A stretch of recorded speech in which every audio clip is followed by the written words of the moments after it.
Police say gang leaders' evidence in Offa bank robbery enough to prosecute Saraki. Meanwhile, reps probe key suspects Adiku's death. INEC says no room for fresh voter registration until after 2019 general elections. In international news, separatist rebels tried invading China's consulate in Pakistan, 2 police officers killed. And later sport, NFF pays Super Falcons bonuses and allowances.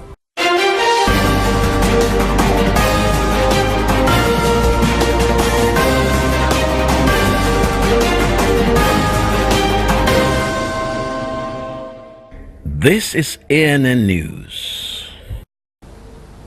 I am Olajumoke Olatunji. Police say the death in custody of a suspected leader of the Offa bank robbery gang, Michael Adiku, will not affect the outcome of the case. The force stated that the evidence of the other gang leaders was enough to prosecute Senate President Bukola Saraki. The police had arraigned the gang leaders at the Kwara State High Court for involvement in the April bank robberies, during which more than 31 persons, including 9 policemen, were killed. Police spokesman Moshood Jimo explained in a statement in Abuja on Thursday that 30-year-old Adiku was not murdered. He said the suspect slumped and died in detention. Meanwhile, the House of Representatives mandated its Committee on Police Affairs, Human Rights and Justice to carry out an investigative hearing into the facts surrounding the time and circumstances of the death of the suspect and report back in 4 weeks. The federal government says arrangements have been completed for the issuance of its second green bond in December to facilitate the funding of climate change projects across the country. Minister of State for Environment, Ibrahim Jibril, announced the government had in 2017 issued a maiden 10 billion naira green bond with a 5-year tenure to fund projects for the development of renewable energy. He said the issuance of green bonds was one of the ways that the country had adopted to meet its obligations to the Paris Agreement, as well as fast-track the reduction of emissions in line with the Paris Treaty. With a successful first issuance in 2017, Nigeria became the first country in Africa to take such initiative. The Nigeria Actuarial Society has said corporate organizations and the nation's economy will benefit significantly from a more robust deployment of actuarial data in the management decision-making process and economic development. NAS says actuaries must embrace emerging global trends to help the association gain a step forward in achieving its vision of bridging the actuarial gap in Nigeria. It added that this would be made possible if actuaries could go beyond producing numbers to help their management make quality decisions from the numbers. NAS says IFRS 17 is the new accounting standard on insurance, which would go into effect in 2022. The aim of the new standard is to introduce uniformity in the approach in which insurance companies present their reports to enable increased comparability among firms. The Independent National Electoral Commission, INEC, has debunked the news making the rounds that the Commission has commenced fresh voter registration. The Commission says voter registration will only continue after the 2019 general elections. A tweet shared by INEC Director for Information and Voter Education, Oluwole Osaze Uzi, says Nigerians should disregard the false social media information. Civil society organizations have declared that a continued postponement of the proposed cleanup exercise of Ogonia land in the Niger Delta region may lead to problems for Nigeria in the near future. The organizations say there was a drop in the production of crude oil some few years ago because of hostilities in the Niger Delta region. They say the militant demand could bring wellness to people in the area. The Center for Leadership, Strategy and Development and the Civil Society Legislative Advocacy Center have called on the federal government and joint venture partners in the cleanup program to speed up the process for the exercise as contained in the recommendations of the United Nations Environment Project. Civil society organizations officials spoke in Abuja at the second annual National Summit on the Niger Delta cleanup. Delegates from various government agencies and indigenes from the Niger Delta region attended. President and Chief Executive Officer Erisco Foods Chief Eric Umuefue has lamented the poor implementation of the government ban on importation of tomato paste. The federal government had banned the importation of tomato paste powder or concentrates in March last year and increased tariffs on imports of tomato concentrate from 5% to 50% in a move aimed at reviving the local tomato sector. Offa said although the ban had been imposed for more than a year now, there has been no implementation in. He said the federal government was not to blame for the situation, but the system that had refused to enforce the ban.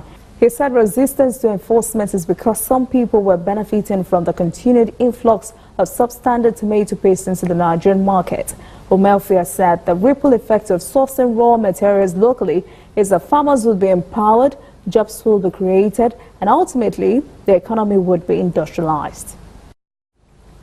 The coordinating director, Nigeria Agricultural Quarantine Service, Vincent Isegbe, has warned beans dealers to desist from using sniper to store the produce as the chemical is too toxic for human consumption. Isegbe says it is alarming that a notoriously lethal substance has become a pesticide of choice for storage of beans in the country. He says sniper chemical should not come in contact with any edible material. Isegbe says ingesting the chemical could cause death in humans. He urged bean sellers to respect the sanctity of human life and withdraw from the market and destroy beans already preserved with sniper. Coming up, African stories. Child politicians arrested over marriage to 14-year-old. And later, separatist rebels invade China's consulates in Pakistan.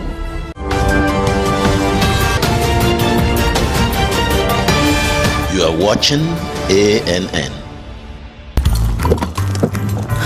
This used to be me.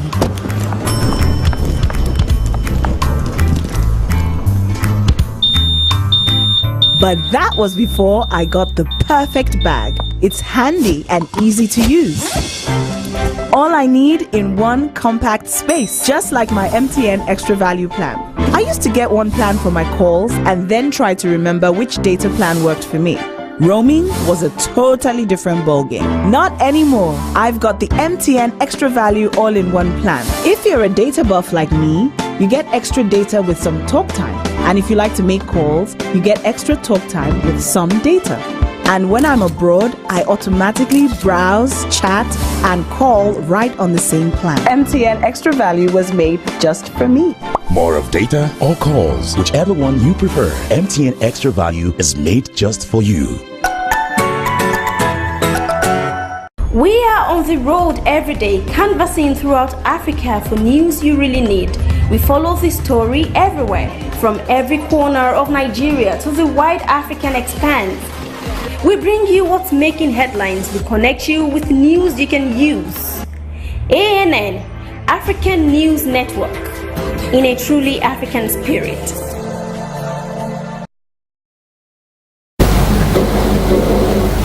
Welcome back. This is ANN News happening across Africa. Many African countries are getting serious about discouraging adults preying on helpless young children, especially in underage marriages. So it is that a Chadian minister, Zai Mohammed Hussein, was arrested by police after reports that he had married a 14-year-old girl. His lawyer said it's not true, but a French language news broadcaster, RFI, has reported that a state prosecutor testified to Hussein marriage the girl in a customary ceremony last year in the town of Noku. He said Hussein even went to the ceremony with a political delegation. 18 years is the legal marriage age in Chad.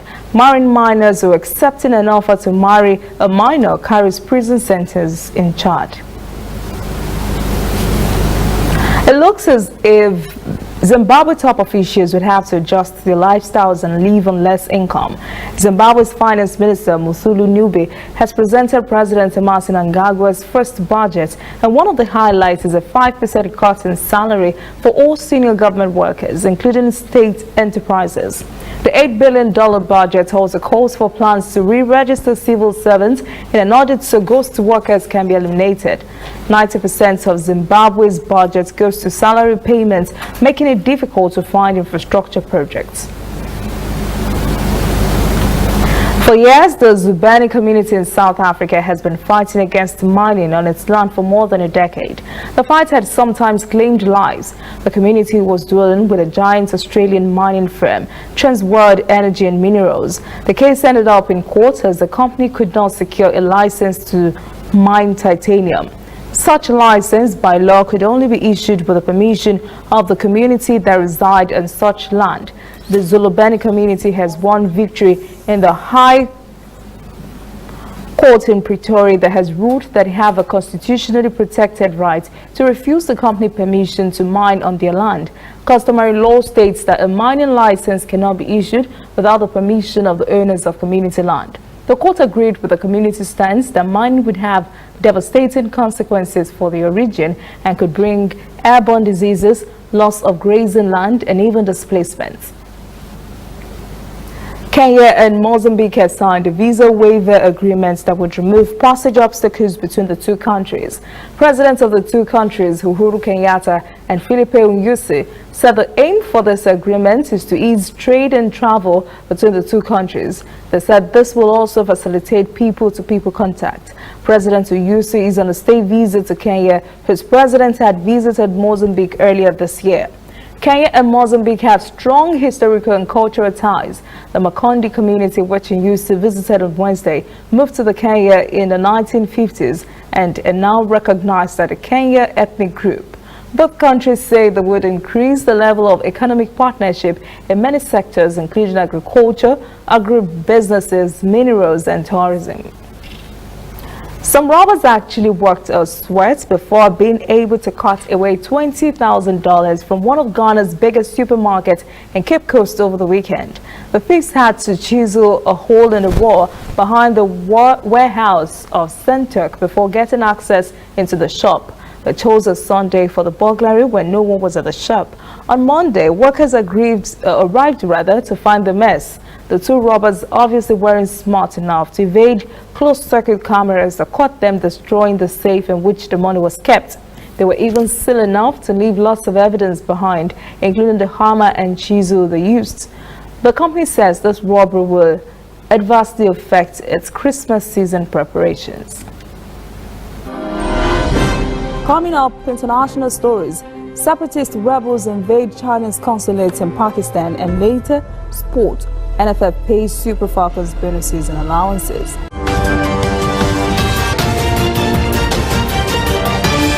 You are watching ANN.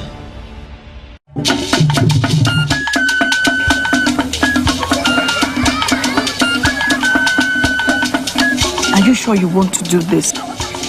Adam, go and bring us your husband. Okay, hello baby. We're in this together, okay? Can you hear me? Keep coming forward. Wait, stop.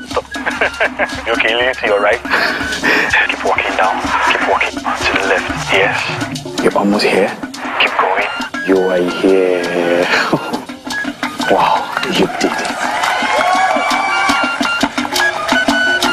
I'm just so glad I didn't have to use my cane to do this. And I am so glad no other man got you before me. Let me be your eyes.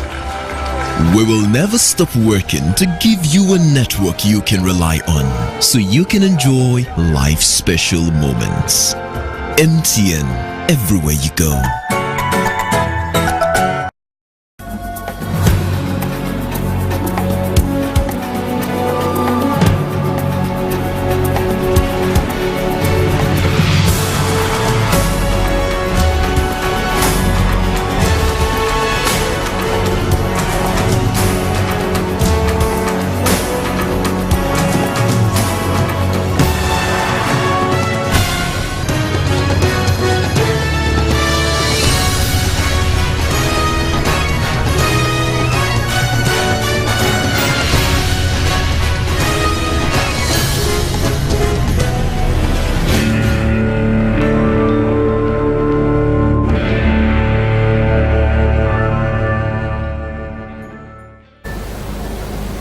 Welcome back. This is ANN News, now to World News.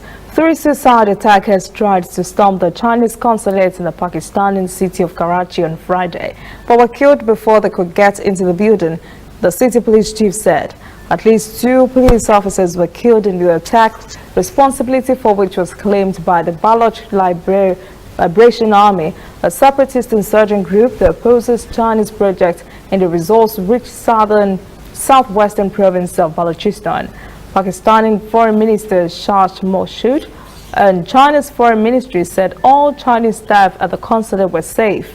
The assault was the most prominent attack in Pakistan against China, a neighbor and close ally which is pouring billions of dollars into Pakistan as part of its Belt and Road Initiative.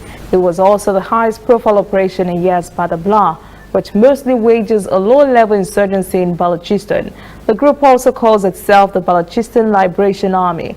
Pakistani Prime Minister Imran Khan ordered an inquiry into the attack. His office says as part of a conspiracy against Pakistan and China economic and strategic cooperation. Meanwhile, Pakistani officials say a suicide bomb attack on a crowded festival and market in northwest Pakistan has killed at least 25 persons and wounded 20 on Friday. The blast occurred at around the same time that 3 attackers tried to storm the Chinese consulate in the southern city of Karachi. 2 policemen and the 3 attackers were killed. The Karachi attack was claimed by a separatist insurgent group called the Balochistan Liberation Army, claimed responsibility for the attack. It did not appear to be connected to the attack on the market in the northwestern region of Orakzai. Before detonating his explosives in Orakzai, a suicide bomber drove a motorcycle into the crowd attending a festival and market that attracts people from different religious communities. No group has claimed responsibility for that attack. Turkey's foreign minister said on Friday Donald Trump's comments about Jamal Khashoggi's killing shows the U.S. president will turn a blind eye to the issue, no matter what investigators uncover. On Tuesday, Trump vowed to remain a steadfast partner of Saudi Arabia, despite saying that Saudi Crown Prince Mohammed bin Salman may have known about the plan to murder Khashoggi last month. Criticizing Trump's stance for putting commercial deals with Riyadh ahead of justice, Foreign Minister Mevlut Cavusoglu said human life should take precedence. Cavusoglu told CNN Turk Trump's statements mean no matter what happens, he will turn a blind eye. He said that is not a correct approach because not everything is money. Turkey's President Tayyip Erdogan has said from the beginning the order for Khashoggi's killing came from the highest level of the Saudi government, but probably not King Salman, putting the spotlight instead on Salman's heir and de facto ruler Prince Mohammed. An American self-styled adventurer and Christian missionary, John Olin Shaw, has been killed and buried by a tribe of hunter-gatherers on a remote island in the Indian Ocean. Local law enforcement officials say he had gone there to preach the Christian gospel. 26-year-old John Shaw was allegedly killed last Saturday by people of the Sentinelist tribe who inhabit the North Sentinel Island in the Andaman and Nicobar Island chain. It is illegal for people to visit the island, and 7 persons, including fishermen suspected of helping Charles to get there, have been arrested. The fishermen told police that they saw Charles' body being dragged across a beach and buried in the sand. For decades, the tribe, estimated to be only a few dozen in number, has aggressively resisted contact with the outside world. Sweden's parliament speaker said on Friday members will vote in early December on whether caretaker Prime Minister Social Democrat Stefan Löfven should form a new administration. September's election left the center-right and center-left blocs short of a majority. Anti-immigration Sweden Democrats, with whom the mainstream parties refuse to deal, are now holding the balance of power. Parliament has already passed a vote of no confidence in Löfven, who has been Prime Minister since 2014, and parties have shown little sign of changing their positions since then. Up next, sport. NFF pays Super Falcons bonuses and allowances. Stay with us.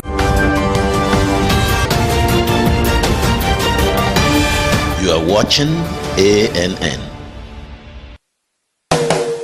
If you know fit go internet or follow for Twitter, you know fit snap photo send or get it photo send. Now because you dey use Palasa, your phone no dey answer. See me see wahala. My brother, go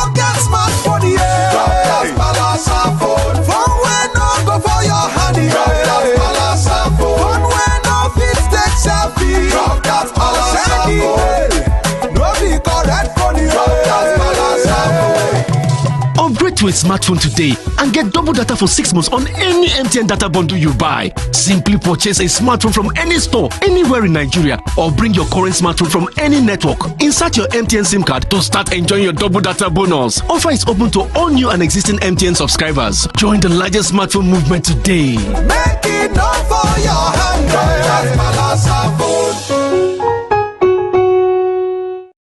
Whether in your house, at your office, on your phone or online, we are there. We have the facts behind the headlines. We cut to the chase with the news you really need. We cover every angle. We are the bigger, better news network. We are African News Network, ANN. Watch ANN News on MITV from a truly African spirit. Welcome back. This is ANN News. In sports, Nigeria Football Federation made it double joy for players and officials of Super Falcons on Wednesday when they paid the team too much bonuses and allowances soon after their 4-0 victory over Zambia's Shepolo in the African Women's Cup of Nations in Ghana.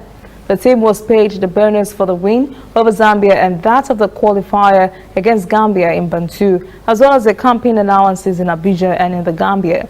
The home leg win over Gambia will be paid to the team in local currency on their return from AFCON tournaments. Sunshine Stars will bat Aquara United in the final of the 2018 edition of Gold Cup pre-season tourney at the Ondo State Sport Complex in Akure on Saturday. Goalkeeper Ayo Joe stole the evening after he stopped 2 penalties as the winner Waves beat Remo Stars 3-2 on penalties after they played 1-1 in regulation time in the semi-final clash on Thursday. That is ANN News this evening. Thank you for joining us. For details on this and other stories, visit our website, annafrica.net. Conversation continues on our social media platforms, Twitter, Instagram, and Facebook at ANN Africa TV. I am Olajumoke Olatunji. Have a great weekend.